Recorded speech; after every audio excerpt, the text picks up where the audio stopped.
Está no ar a CEO TV. Dessa vez falamos diretamente da Avenida Paulista, em São Paulo.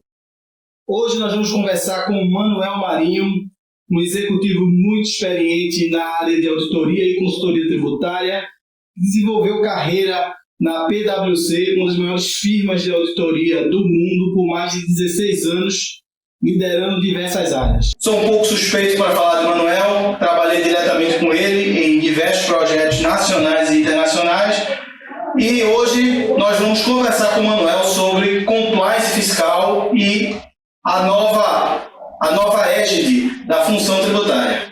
Manuel, é um prazer e uma honra ter você aqui conosco no nosso programa, e será uma tarde de muito aprendizado para todos que estão aí nos escutando. Boa tarde para você também, para todos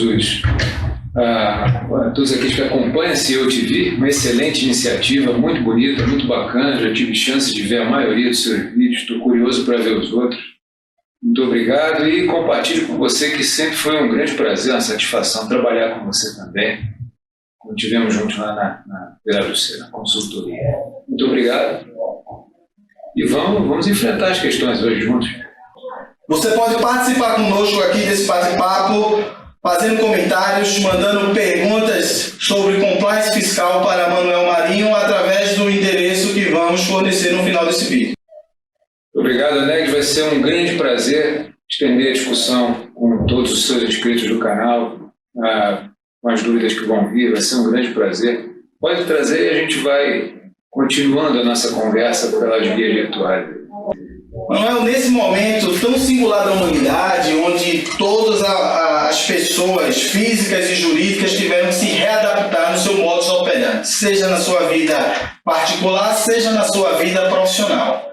Então, os departamentos fiscais também tiveram essa missão de se reinventar. Hoje, todo mundo remoto, todo mundo tendo que atender fiscalizações, tendo que manter o compliance das empresas, e consigo veio novas funções para os profissionais e bem como para os sistemas que têm que permitir esse trabalho remoto e como os empresários. Então, a gente queria saber a sua opinião sobre que competências ou que novas competências são essas que estão sendo demandadas para a função fiscal no mundo empresarial. A gente se inclina a dizer no primeiro momento que são competências do mundo da tecnologia, mas eu gosto de dizer que o principal é que os profissionais da função fiscal se especializem em dados. A tecnologia está em volta disso, a parte de análise está tão em volta disso quanto a tecnologia, e eu acho assim, a primeira coisa que os profissionais têm que fazer é se especializar em dados. Eu falo um pouquinho mais sobre isso daqui a pouco, na continuidade do meu comentário. Mas para dar um pouco mais de volume a essa primeira colocação, digo, dados em primeiro lugar, sim, tecnologia no segundo momento, fundamental. Não há de se esperar de um profissional da função fiscal que ele seja o bamba do desenvolvimento, que ele saiba tudo, tecnologias de data mining, mineração de base de dados e tudo mais, não é isso. Mas ele precisa agregar algumas camadas de conhecimento em cima da pura interpretação de legislação tributária e compreensão de manuais de preenchimento de obrigações acessórias e coisas assim. Isso é realmente fundamental. Eu acho que essas duas coisas caminham muito próximas, mas eu coloco em primeiro lugar dado. Não tem tanto tempo assim que a gente tem escutado falar de transformação na função fiscal. Principalmente uns 5 anos para cá. 2015, 2016 para cá, começamos a ouvir de várias fontes transformação na função fiscal e a gente ia pesquisar ali dentro o que era isso, como é que a gente podia fazer, levar as funções fiscais e realmente esse ímpeto, esse movimento de transformação. O que estava ali dentro foi ajustado ao longo do percurso. O que estava ali dentro era simplesmente ensinar as pessoas a automatizar processos.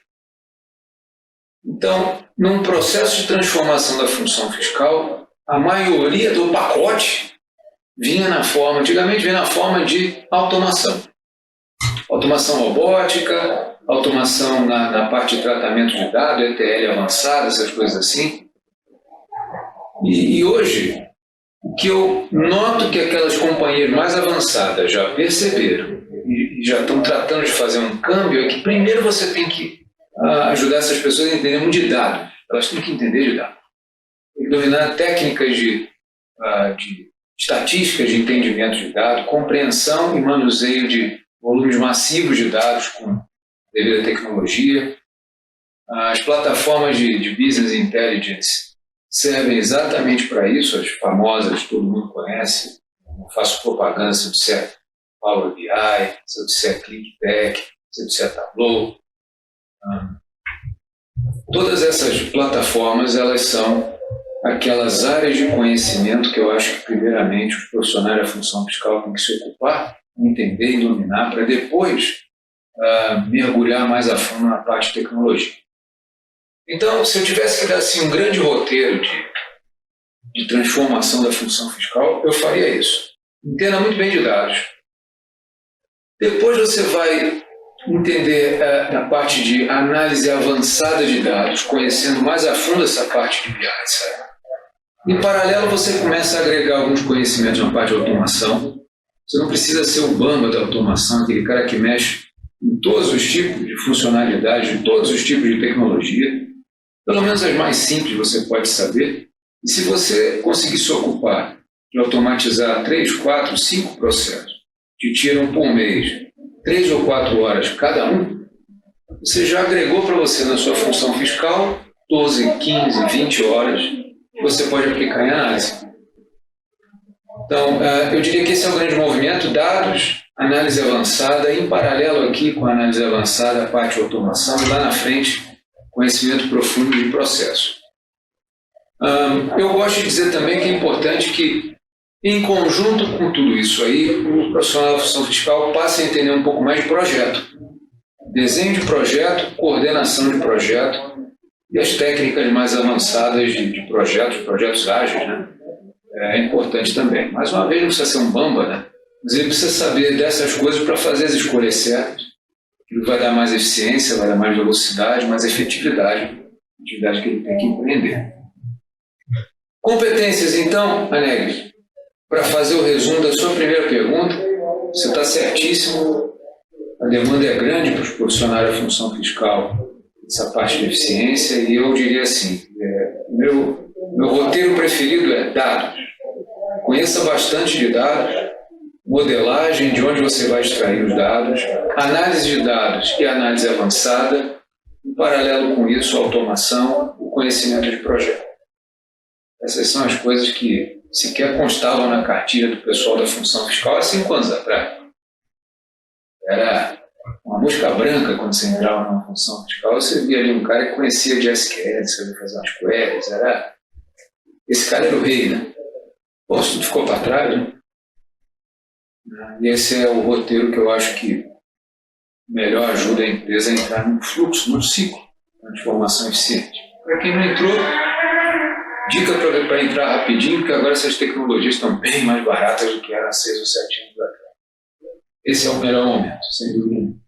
As organizações, combinado áreas de people com áreas estratégicas de governança e controladoria, visam sempre potencializar um vetor chamado de produtividade. E aí combina muitas ações motivacionais de people com reduções de custos que vão melhorar a linha de resultado da empresa, né? Mas a área fiscal, muitas vezes, eu já ouvi falar até uma frase engraçada, que é o zagueiro da empresa. Se não leva gol, ninguém reclama. Mas se leva uma auto-infração, aí as empresas começam a dar uma atenção maior. Mas o que é que a função fiscal ela pode contribuir para uma organização em termos de competitividade de mercado? Eu fico feliz de ouvir esse tipo de colocação, porque ainda é muito opaco esse cenário para quase todos os líderes de função fiscal. Todo mundo pensa em agregar valor à organização, usando o discurso da automação, usando o discurso de eu vou terceirizar certas partes do processo para quem faz de forma mais eficiente. E tudo isso é importante, isso está na conta, isso tem que ser feito mesmo. isso vai gerar respostas positivas para a organização no plano da produtividade. A diferença é que, quando você fala de competitividade, diferença competitiva, você fala de um negócio que significa chegar a alcançar alguma condição, o domínio de alguma realidade, pode ser uma tecnologia, pode ser a combinação de determinados fatores de operação dentro da função fiscal, que você não consegue replicar facilmente, e aí você tem uma vantagem competitiva. Tudo aquilo que na função fiscal você faz, mas que um concorrente pode replicar com algum investimento rapidamente, tem uma vantagem mais curta. Na literatura, né, chama isso uma vantagem comparativa. Vantagens comparativas, Anelis, elas são importantes, mas elas só se associam à parte de produtividade. O desenho da sua função fiscal ele pode ser replicado por uma pessoa que de lá sai e vai a uma outra empresa concorrente. Um incentivo que você obteve ele pode ser replicado, basta que aquele seu concorrente dê entrada nas mesmas autoridades, com os mesmos papéis, ele vai conseguir provavelmente incentivos semelhantes. Então, em muita medida, todo aquele esforço que você faz na função fiscal que dá ganho de eficiência ou algum ganho marginal na equação tributária final, como essa do incentivo, só proporciona ganhos ou vantagens comparativos. Eu fico feliz de ouvir esse tipo de colocação porque ainda é muito opaco esse cenário para quase todos os líderes de função fiscal. Todo mundo pensa em agregar valor à organização usando o discurso da automação, usando o discurso de eu vou terceirizar certas partes do processo para quem faz de forma mais eficiente. E tudo isso é importante, isso está na conta, isso tem que ser feito mesmo. Isso vai gerar respostas positivas para a organização no plano da produtividade. A diferença é que, quando você fala de competitividade, diferença competitiva, você fala de um negócio que significa chegar a alcançar alguma condição, o domínio de alguma realidade, pode ser uma tecnologia, pode ser a combinação de determinados fatores de operação dentro da função fiscal, que você não consegue replicar facilmente, e aí você tem uma vantagem competitiva. Tudo aquilo que na função fiscal você faz, mas que um concorrente pode replicar com algum investimento rapidamente, tem uma vantagem mais curta. Na literatura, né, chama isso uma vantagem comparativa. Vantagens comparativas, Anelis, elas são importantes, mas elas só se associam à parte de produtividade. O desenho da sua função fiscal ele pode ser replicado por uma pessoa que de lá sai e vai a uma outra empresa concorrente.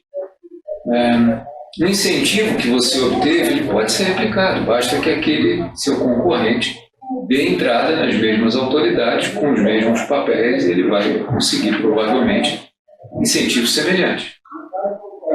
Então, em muita medida, todo aquele esforço que você faz na função fiscal que dá ganho de eficiência ou algum ganho marginal na equação tributária final, como essa do incentivo, só proporciona ganhos ou vantagens comparativos. Eles são temporários. Vantagens competitivas são aquelas que a concorrência dificilmente vai replicar ou vai demorar muito para replicar. Isso é uma demanda de todas as organizações, todos os CEOs e CFOs cobram muito isso do pessoal da área da produção. E o que você acabou de dizer é pura verdade, isso vem se espraiando para as outras funções. Os CEOs e CFOs vêm cobrando isso das outras funções. Como é que uma função fiscal pode trazer ganho de competitividade? Alcançando modelo, por exemplo, alguns exemplos, alcançando modelos de negócio que não podem ser replicados pela concorrência, porque você tem um conjunto de fornecedores exclusivo, que você chegou num arranjo contratual com determinados parceiros de negócio, que não vai ser replicado em lugar nenhum. Você pode exigir uma contratação como essa, cláusula de exclusividade, cláusula de cooling off, você tem vários mecanismos que garantem, durante um período, ou minimamente, de forma instantânea, uma baita de uma vantagem competitiva. O que a função fiscal faz para agregar valor? Ajuda na modelagem do negócio, ajuda no entendimento de de qual que é o substrato jurídico que está por trás daquela transação entre parceiros e identificar se não há um previsto na legislação que produz uma equação final tributária mais vantajosa, sabe? Se você não ocupar a função fiscal, dedicar um determinado tempo para isso, conversando com consultores do seu nível, por exemplo, se informando em associações, buscando canais de comunicação com parceiros de negócio, para criar núcleos de comunicação e discussão sintonizados com esse assunto da competitividade no plano fiscal. Bom, se isso não for feito, o líder da função fiscal daqui a 3 ou 4 anos não vai estar mais nessa organização. Entendeu? E aquela famosa atividade penosa que, sobretudo, os varejistas têm, da atualização das regras, né? Hoje foi noticiado o aumento do ICMS no leite. Então, imagina que o varejista, nessa mudança, não fez essa atualização em lojas em São Paulo. Hoje, qual o caminho para as empresas ter essa atualização de regras, de alíquota, uma hora acima, uma hora abaixo, que é um fator de competitividade? Se o meu concorrente que é varejista aplicou alguma isenção, como agora saiu do pneu, né?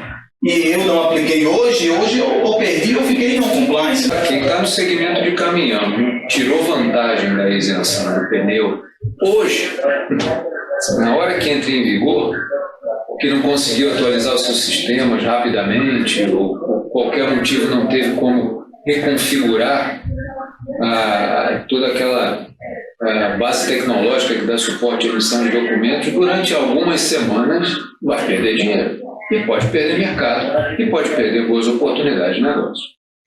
Então, isso está perfeito.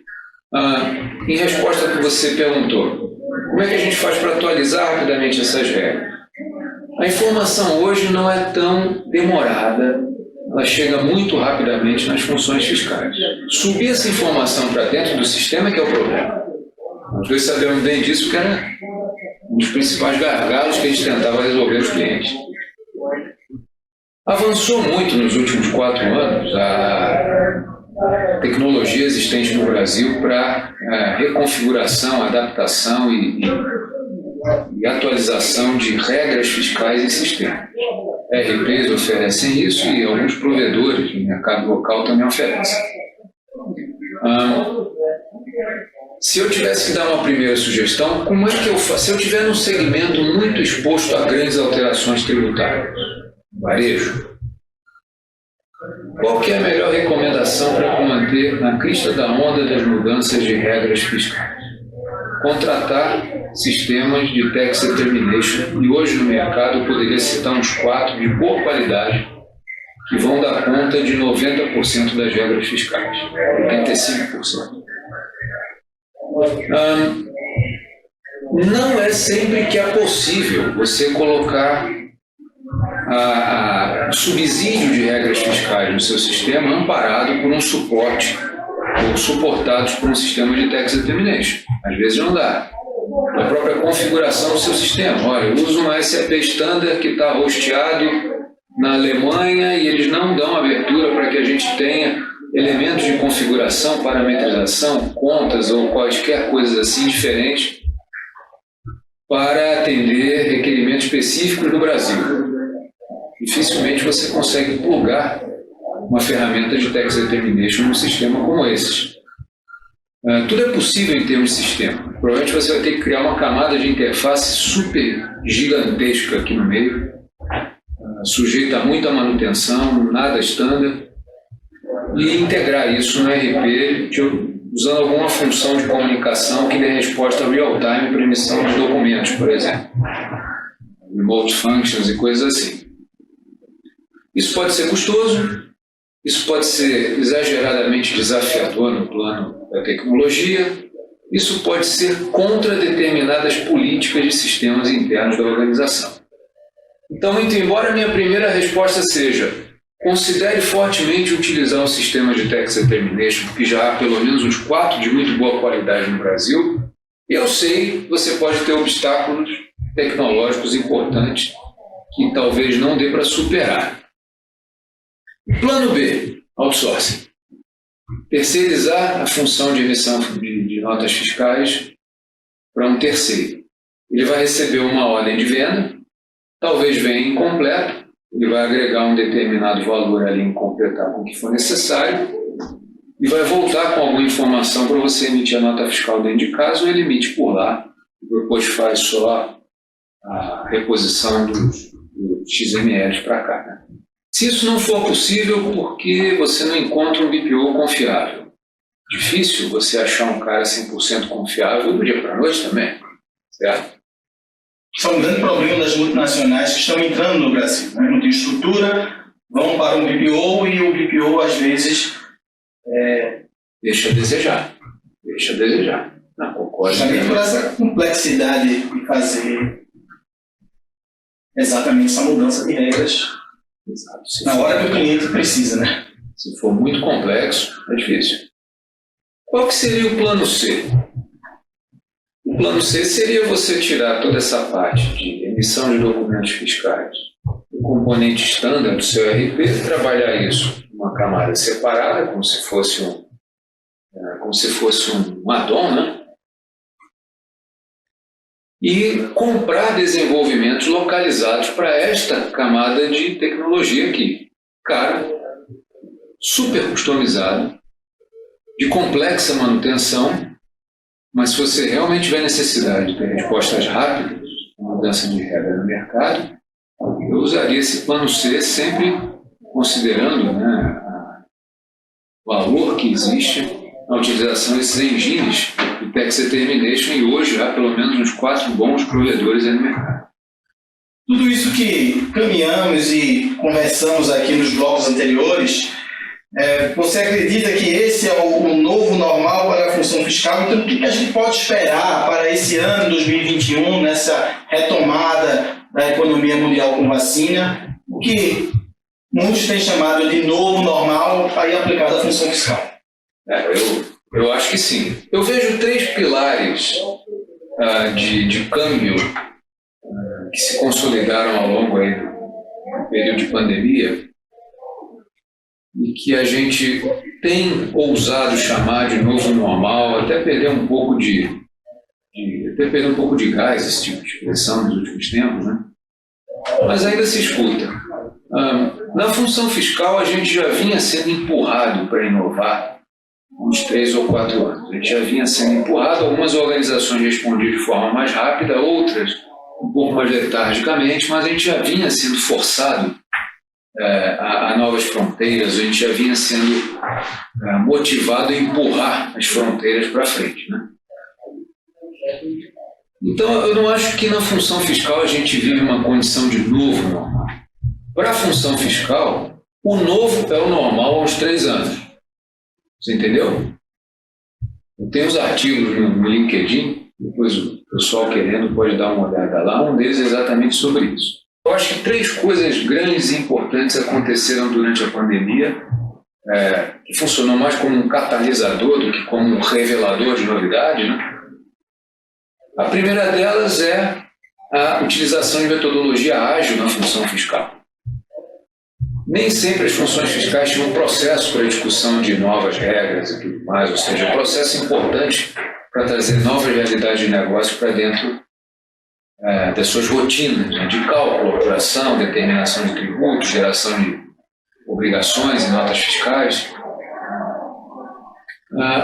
Mas agora todo mundo se deu conta de que precisa ter, as pessoas estão mais distantes umas das outras, as respostas têm que ser mais rápidas, e para dar resposta rápida num ambiente como esse, os processos precisam estar construídos em cima de um desenho agile. Entendeu? Grupos menores, sem nada de waterfall, dependo disso para chegar à conclusão daquilo. Não. Você junta na mesma sala um cara da área de negócio, um cara da área de TI, um cara da área de tax. Esses 3 caras já são um grupo de trabalho. Eles chamam esses grupinhos assim de trabalho de squads. Já é um squad para endereçar algum tipo de resolução de um problema fiscal, de um desafio fiscal, de uma nova realidade fiscal, uma nova linha de negócio, um novo produto, necessidade de lançar uma promoção. E eles vão achar as respostas muito mais rapidamente do que se acharia nos formatos antigos de discussão. Então, esse é um pilar, processos ágeis. Eu acredito que o segundo pilar é a parte de gestão baseada em indicadores. Eu vou ver cada vez mais as funções fiscais extraindo atividades de dentro dos seus núcleos operacionais e transferindo para terceiros especialistas. Um BPO em forma ampla ou pequenos especialistas, 3, 4 especialistas conduzindo com mais eficiência certas áreas de atividade. E para gerir esses interesses que passam a estar esparsos, passam a estar espalhados em vários provedores, várias áreas de suporte, KPIs. Eu preciso de indicadores, eu preciso ver como os números flutuam, como os valores de referência flutuam para tomar decisão na área fiscal. O terceiro pilar eu acho que é Managed Services. A gente conversava muito isso, conversamos até hoje, né? Eu estou convencido de que nós já conhecemos a próxima definição de BPO. Managed Services, que é o BPO clássico, que todo mundo conhece, qual o terceiro absorve processos end-to-end, né? Business Process Outsourcing, e agrega no topo dos processos end-to-end uma camada de gestão. Conhecimento do negócio, gestão, geração de insights e interação com a área de negócio, obviamente subsidiado e amparado pelas lideranças da função fiscal. Novo normal para mim na função fiscal, ou que caracterizaria o novo para uma função fiscal, esses 3 pilares: métodos ágeis, gestão por KPIs, respostas rápidas a riscos e Managed Services. Uma das maiores reclamações, não no nível de governança ainda, falando no nível da gestão dos executivos, é que eles só olham a área fiscal por um retrovisor. Só olham o passado e quando acontece um problema. Como é que há indicadores que os executivos podem pensar e implementar em sua gestão para acompanhar tudo isso que você vem nos reportando? Existe. E, sinceramente, eu acho que neste ano de 2020, o mercado, as funções fiscais despertaram para a noção, para a ideia de gestão por KPIs. E já é super comum nas áreas de produção e nas áreas de negócio, mas eu acho que para a função fiscal veio o clique, sabe? Pessoas me ligam, conversam mais comigo, trocam várias mensagens comigo, eu tenho feito algumas interações de consultoria na construção de exatamente KPIs. Eu diria assim, para organizar a vida das empresas que querem ingressar no mundo dos KPIs, eu já falo um pouco da visão retrospectiva e prospectiva. Os indicadores eles são basicamente 4 tipos para a função fiscal. Indicadores de qualidade, como é que está o meu SPED, como é que está a minha apuração, como é que está o meu pagamento de tributo, né? São muitos os erros, são muitos os gaps, tem muita coisa que tem que fazer manualmente. Indicadores de performance qualitativa ou simplesmente indicadores de qualidade. Os indicadores de gestão operacional, se eu estou sendo tempestivo. Como é que está a assiduidade da minha equipe? Eu tenho muito problema de fluidez no meu processo porque a equipe não está presente. Isso é muito importante. Indicador financeiro, cash is king. Tudo é regido pelo caixa. E é muito importante a gente ver como é que eu estou consumindo créditos fiscais, eu estou acumulando crédito. É muito importante a gente conhecer como é que é a dinâmica das informações fiscais de um ponto de vista de geração de caixa e consumo de caixa na organização. E o último, que é muito importante, esse é bem mais difícil de alcançar, são os indicadores de ordem econômica. Total Tax Contribution, índice de creditamento, ou prefiro usar coeficiente de creditamento, coeficiente de debitamento, o que leva ao contexto da minha operação a acumular crédito, quanto ele representa quando comparado com outras grandezas da função fiscal. Esses são grandes conjuntos. Eu sugeriria, comece com os de qualidade, porque esses são aqueles que mais imediatamente a gente sente na pele, mais até do que o caixa. Esse é aquele que o fiscal pega e na semana seguinte já tem uma auto-infração, ou já tem um advogado consumindo 200 horas de consultoria para defender um auto. Eu começaria com esse. Ainda que de forma diagnóstica, para entender onde é que estão as minhas maiores fragilidades, depois eu iria para a parte financeira, operacional e econômica. Eu iria assim. Você perguntou sobre essa relação entre fatos retrospectivos e KPIs. KPIs eles são essencialmente isso. Eles olham para trás para que você tenha uma percepção daquilo que é necessário, das necessidades de melhoria frente a um referencial que você definiu. Na literatura, a coisa clássica, assim, para assuntos prospectivos, são Key Risk Indicators. Os indicadores de risco, eles são assim, eles projetam uma realidade futura, eles tentam entender, naquela realidade futura, aquilo que pode ser mais vantajoso, menos vantajoso, ou pode gerar mais ou menos risco para a organização. É uma categoria um pouco diferente. Eu dei um curso para a EPC Expert sobre governança, eu dediquei lá 2 horas sobre Key Risk Indicator. Qual que seria a relevância? Risco é compreendido na função fiscal de várias formas. Quando você vai falar de risco de um ponto de vista jurídico, né, quase sempre você é levado a entender o assunto de um ponto de vista de quanto tempo eu levo e eu vou ganhar ou não vou ganhar aquilo em alguma instância do tribunal. Quando você tenta entender esse tipo de coisa de um ponto de vista contábil, você basicamente está olhando pelo impacto financeiro que aquela decisão vai gerar para dentro da organização. Ganhando ou perdendo, quanto é que eu gero financeiramente para a organização? Eu posso perder uma disputa tributária em parte e assim mesmo gerar um resultado financeiro vantajoso para a organização. Eu tenho vários casos assim. Muito interessante, né? Se algum assinante do canal depois quiser trocar umas ideias, pede para me dar, ligado? Eu tenho meia dúzia de cases assim que dá uma boa noite regada a um bom vinho, que eu sei que você gosta. Quando você vai falar de risco de um ponto de vista puramente de regra contábil, tax accounting, também é diferente. Você tem que considerar qual que é o patamar de risco admitido pela organização, se eu estou abaixo daquele patamar, acima daquele patamar. Então, entender risco de uma forma útil para a geração de insights de gestão é que é um profissional que tenha domínio de uma série de disciplinas. É um negócio bem sofisticado. Nesse ponto, a minha melhor recomendação é não tentar ficar inventando isso dentro de casa. Vai falar com o Anegues, que entende o assunto, vem falar comigo, vai falar com uma consultoria. Eu acho que você vai encontrar os caras que vão te ajudar. Nem sempre está num só. Você vai encontrar os caras que vão te ajudar a juntar as peças para você avançar com mais efetividade adiante, sabe? Subindo agora um pouco o degrau em termos de governança corporativa. Tudo isso que a gente comentou reposiciona a função fiscal em termos de governança. O cara que está lá fora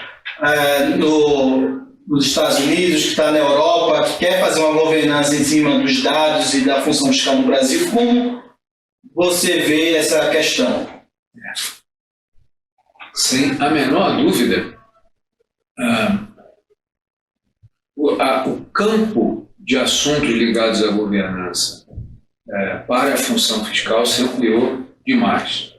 Nós somos de uma época em que, quando se falava em governança para a função fiscal, era o compliance básico. Apurou, o processo de apuração andou direitinho, o processo de pagamento andou direitinho, você pagou no prazo, o processo de preparação de uma obrigação acessória andou bem, você entregou no prazo. Como é que estão seus processos de cálculo de tributo? Você não está gerando gargalo para a área de negócio na hora de emitir um documento fiscal? Então, quando a gente falou de compliance, era esse tipo de compliance.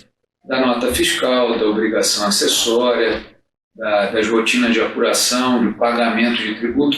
Isso era tax compliance até 4 anos atrás.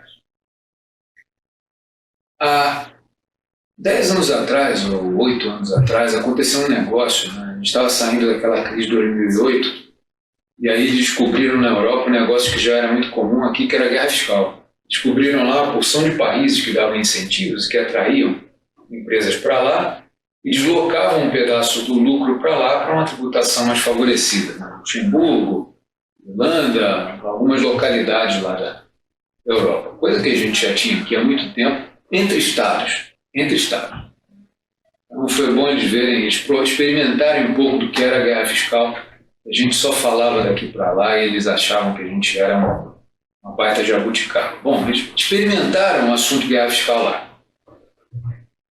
E disso resultou que os países europeus puxaram a fila para uma discussão global sobre bloqueio de mecanismos de derivação de lucro e redução indevida de carga tributária. São as ações do BEPS, Base Erosion Profit Shifting, né?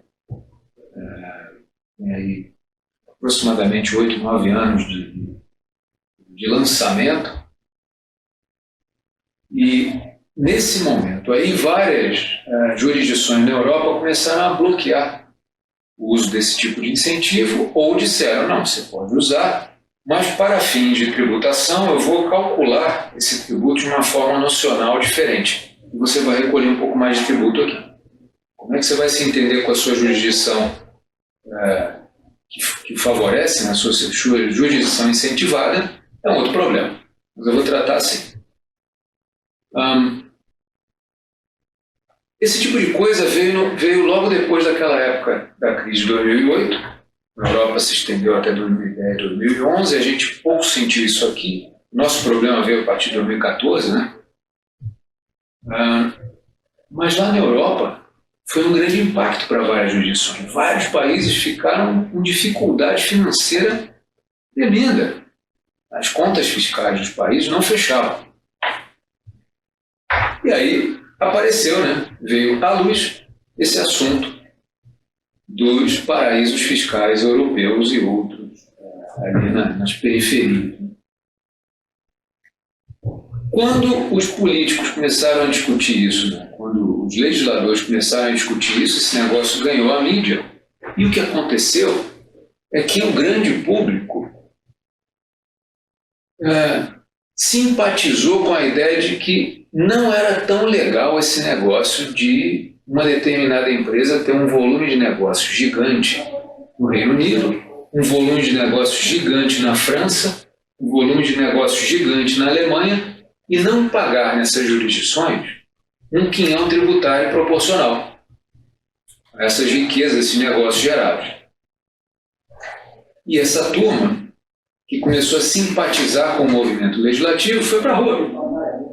Eu acho que o caso mais emblemático é o da Starbucks, que o pessoal ficou durante uma semana sem ir nas lojas Starbucks, porque justamente Starbucks era uma dessas redes globais que tinha uma unidade central corporativa na Irlanda, que funcionava como uma holding encabeçando negócios em outras jurisdições.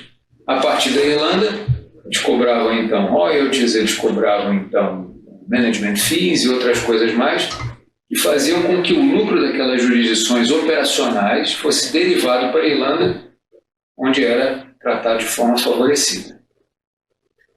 Então, o assunto de como é o arranjo tributário global da sua organização, e se a carga tributária que é destacada para cada jurisdição onde você opera, se essa carga é coerente com o tamanho dos negócios ali, passou a ser uma coisa que soava bem para o grande público.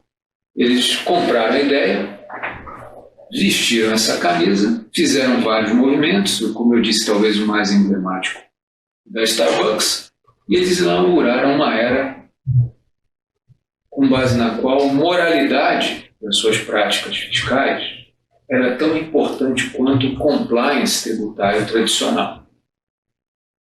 Então, note que agora, a partir de 2010, 11, você já não tem só aquele stakeholder tradicional fisco. Apareceu um novo. Tem o stakeholder grande público. E a opinião pública que ele carrega. Né? O grande público tem um irmão gêmeo, tem um papagaio que fica aqui no ombro, que é a opinião que ele gera.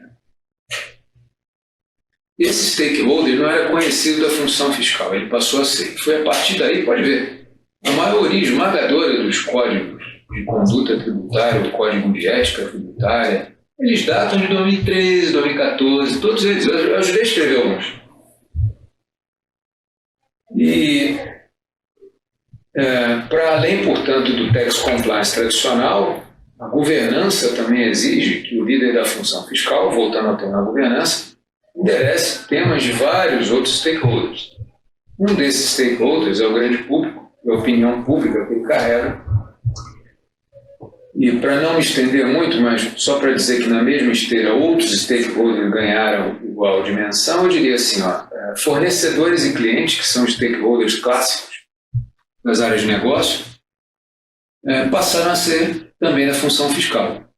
O que em várias jurisdições, anexas, passaram a ser introduzidas regras como aquelas que a gente tem aqui. Aqui, no ICMS, se você adquire mercadorias de um cara que tem inscrição no ICMS inválida, você fica subsidiariamente responsável por aquele tributo ali. Isso começou a aparecer na Europa também.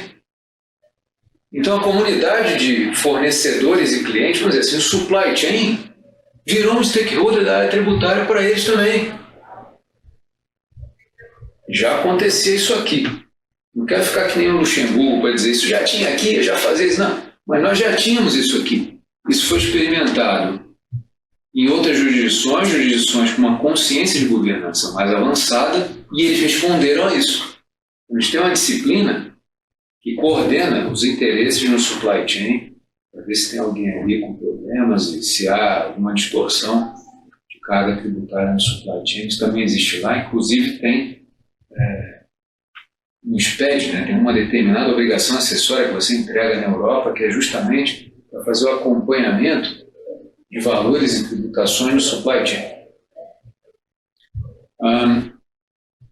Bom, e outros tipos de stakeholders, mas eu acho assim que os mais marcantes, que fizeram governança, de um ponto de vista de função fiscal, irem para além daquele tax compliance velho de pagamentos e entrega de obrigação, esses dois grandes stakeholders aí é que puxaram, que motivaram, que fizeram a pressão para que a função fiscal se interessasse por outras áreas de governança.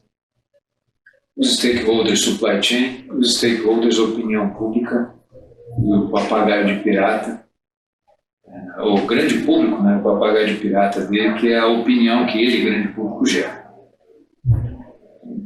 Mais ou menos essas as ideias que eu tenho. Você acha que esse assunto ele tem chegado de forma adequada a nível de conselho de administração e para um board e para o próprio CEO? Porque eu tenho uma percepção de que algumas empresas visualizam que o conselheiro de administração de auditoria é um cara que cobre tudo isso. Eu já tenho um conselheiro de administração que é um ex de alguma empresa de auditoria e vamos cobertos. Então, queria ouvir um pouco a tua opinião sobre isso. Não chega. Não chega. E eu não estou dizendo que a gente precisa ter mais membros de conselho de administração com formação em gestão tributária. Não é isso, até porque não é tão fácil você achar profissionais assim. Eu executo um pouco disso no mercado, mas eu reconheço que não é tão fácil um profissional que entenda de negócios e que agregue valor com função fiscal.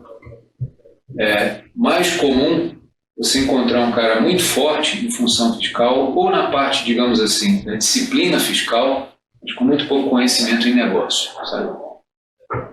Então é incomum você achar, e eu não vou forçar a barra para dizer que o ideal é que haja um board member que seja consultor tributário. Não. Mas eu acho que um comitê tributário vai bem. Na maioria das organizações, certamente aquelas grandes, e definitivamente aquelas que estão sujeitas a uma disciplina muito complexa, quer por causa de incentivos, quer por causa de regimes especiais ou quaisquer outras razões, um comitê tributário é relevante.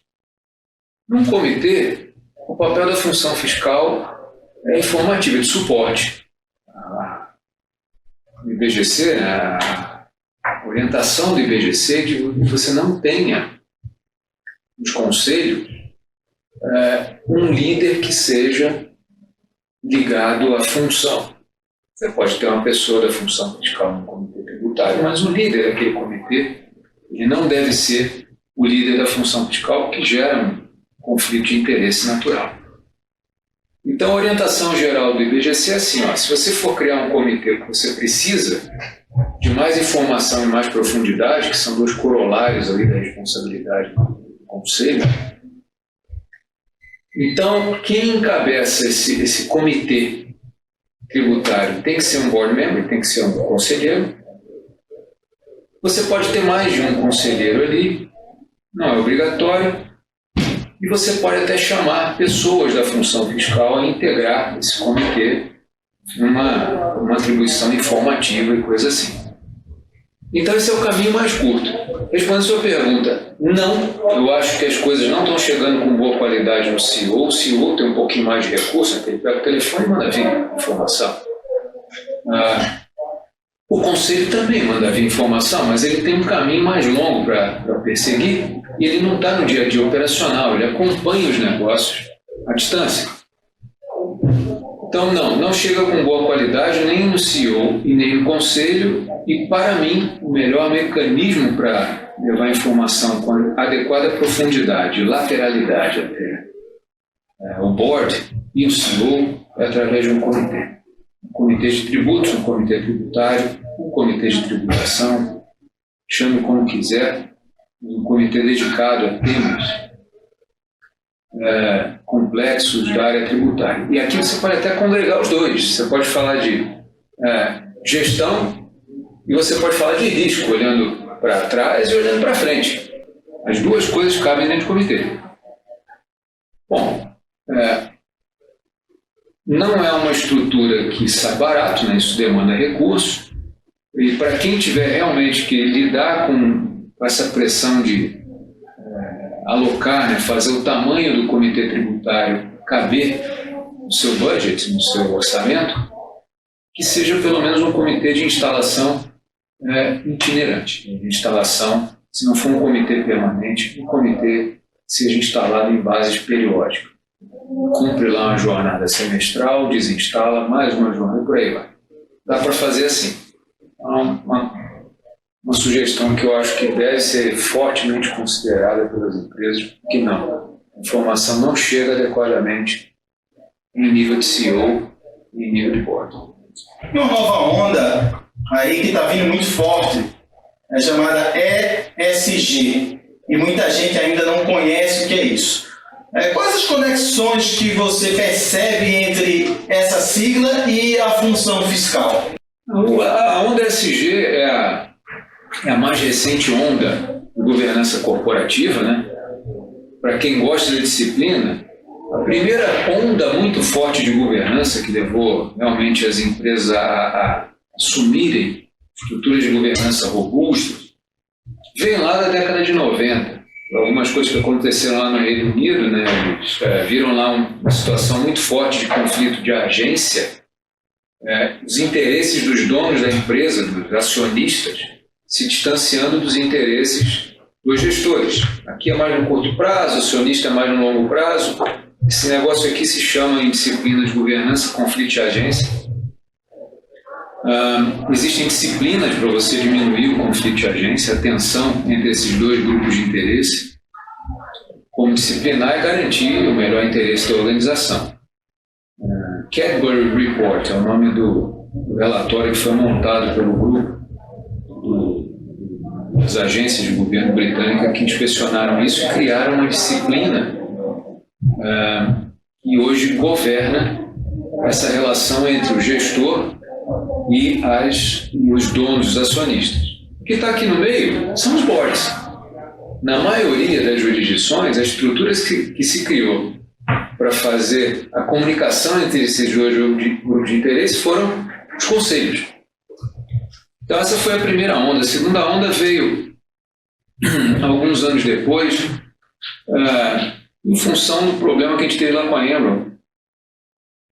E a partir daquele momento ali, eles falaram assim, olha, governança não é só conflito de agência. A gente precisa também entender quais que são os mecanismos de controle que a organização tem, se esse controle ele realmente dá resposta ao risco, se aquela maneira de reportar é a maneira adequada, se aquilo não esconde o verdadeiro interesse.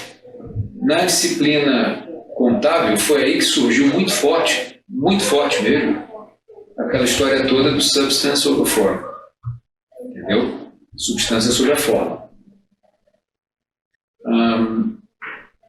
Uma série de normas vieram em cima disso. Quase todo mundo que está no mercado aí há 20 anos lembra bem da Sarbanes, né? Sarbanes-Oxley. Esse foi o grande ciclo que aconteceu. Depois desse ciclo aí foi o ciclo da crise de 2008. Esse ciclo ele disparou nas organizações uma demanda muito forte por riscos de negócio, riscos empresariais. Então, foi a partir ali de 2008, 2009 que começaram a ser introduzidas nas normas de governança a necessidade de que você fizesse uma inspeção, uma avaliação dos seus riscos empresariais. Enterprise-wide risks. Né? Entenda quais são os riscos que a sua organização tem no seu ambiente de negócio, no seu país e tudo mais.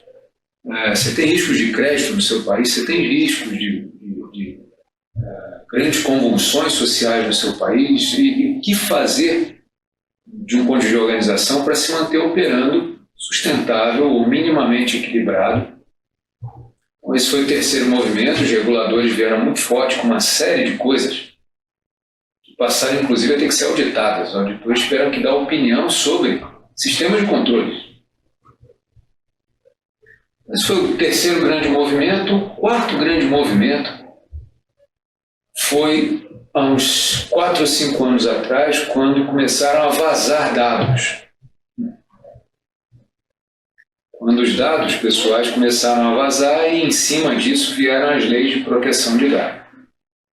E vieram também normas de governança para reger a proteção de dados individuais. Você não deve comercializar dados dos outros, a não ser que esses outros te autorizem. Você deve proteger de uma maneira especialíssima para que aqueles terceiros não sejam prejudicados por alguém que invada o seu sistema, e por aí vai.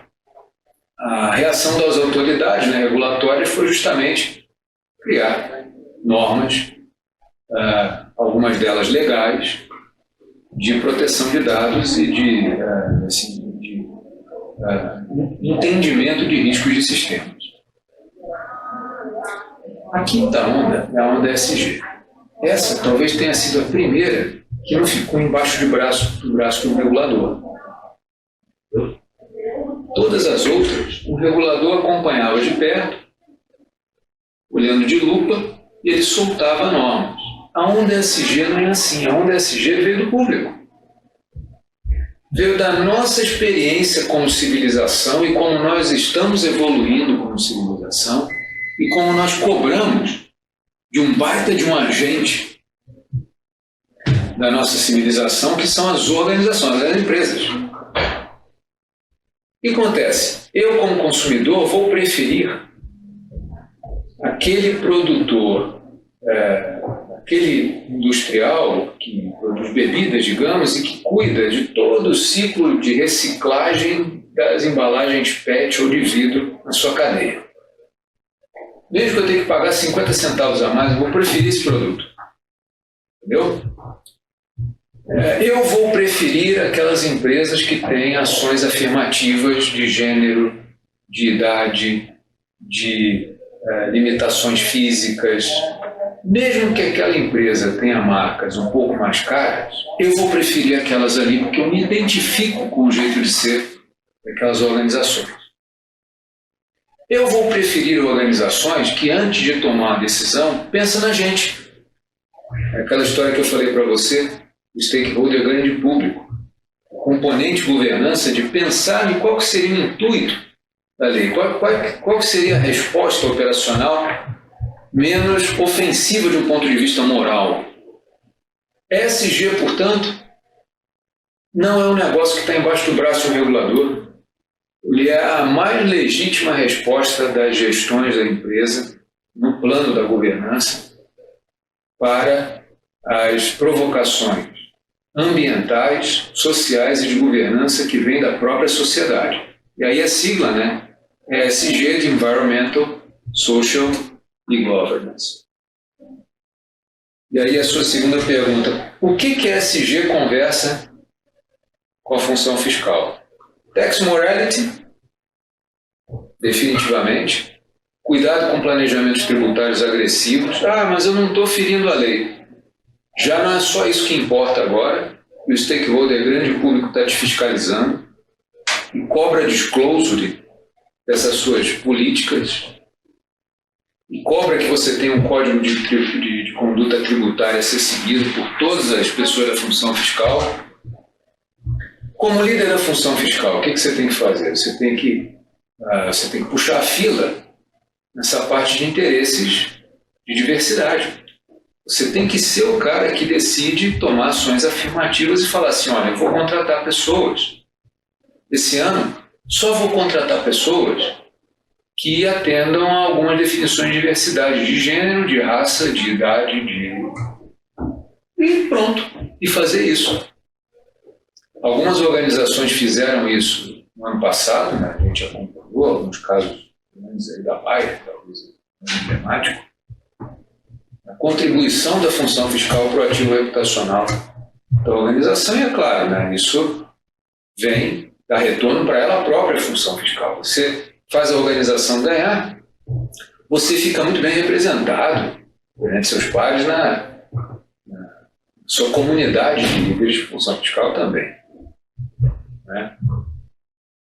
E o líder da função fiscal pode puxar essa fila. Ele pode ser a pessoa que define essas ações, combina com a área de recursos humanos da organização e implementa. Isso gera um tremendo de um ativo reputacional para a organização com footprint da função fiscal. Né?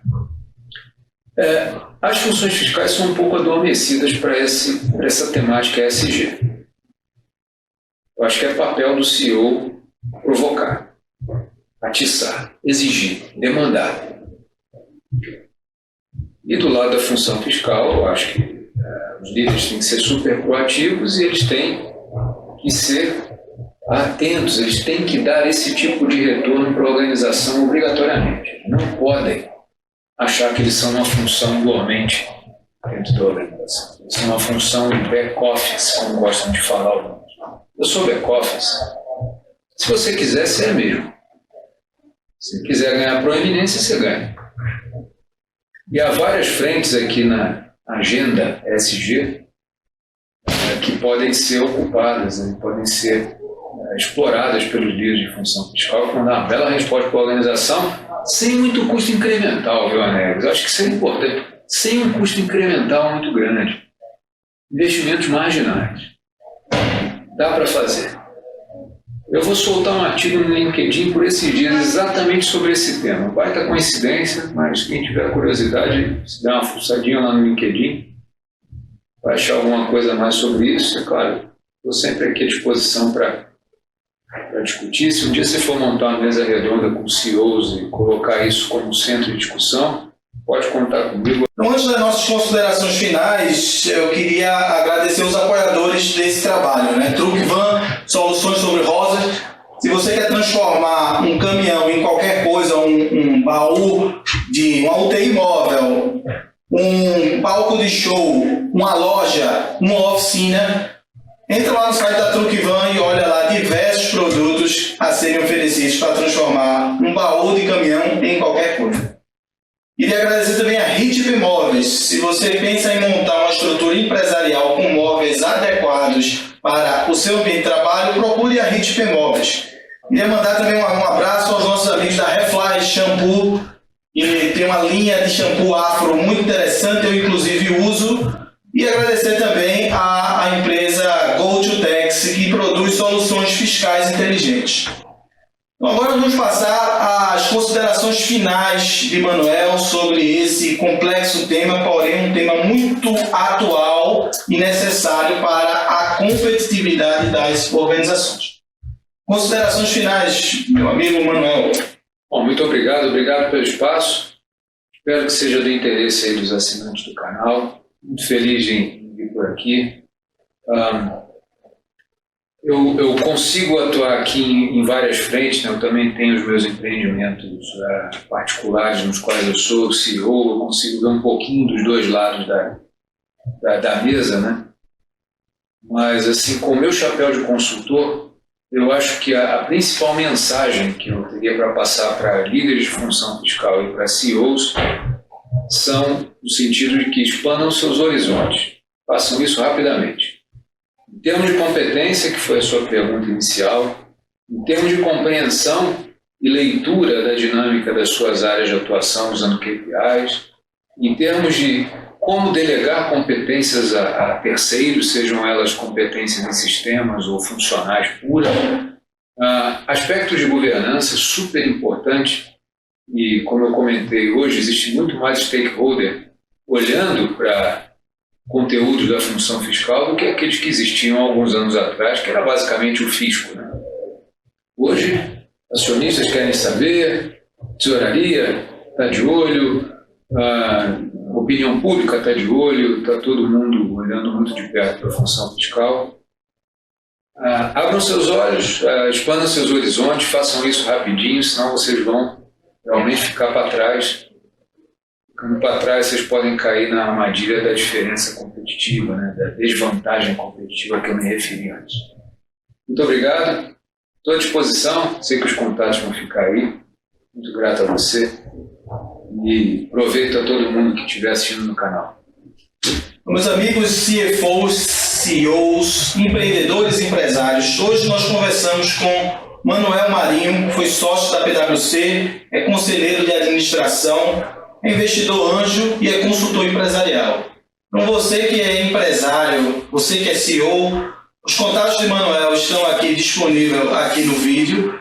Você pode agendar uma conversa, um bate-papo, um café. Isso é como o check-up médico hoje, a função fiscal. Às vezes tem coisas que a gente está passando na empresa e, diante da dinâmica das funções de um CEO, você ou não é, como o Manuel falou, reportado. Isso não vem, esses assuntos não chegam corriqueiramente ao CEO. Às vezes, quando chega, já é o alto, já na mesa para discutir ordens de advogado. Então, é bom ter uma conversa com alguém experiente como o Manuel, aí de forma rotineira, aí dentro da agenda de cada um. É uma coisa que eu realmente indico a vocês, bater um papo, tomar um café e ir abrindo novos horizontes. O CEO precisa abrir novos horizontes de suas funções executivas, né? E a função fiscal é uma função que pode implementar algo na sua competitividade, no seu preço e até no preço da empresa,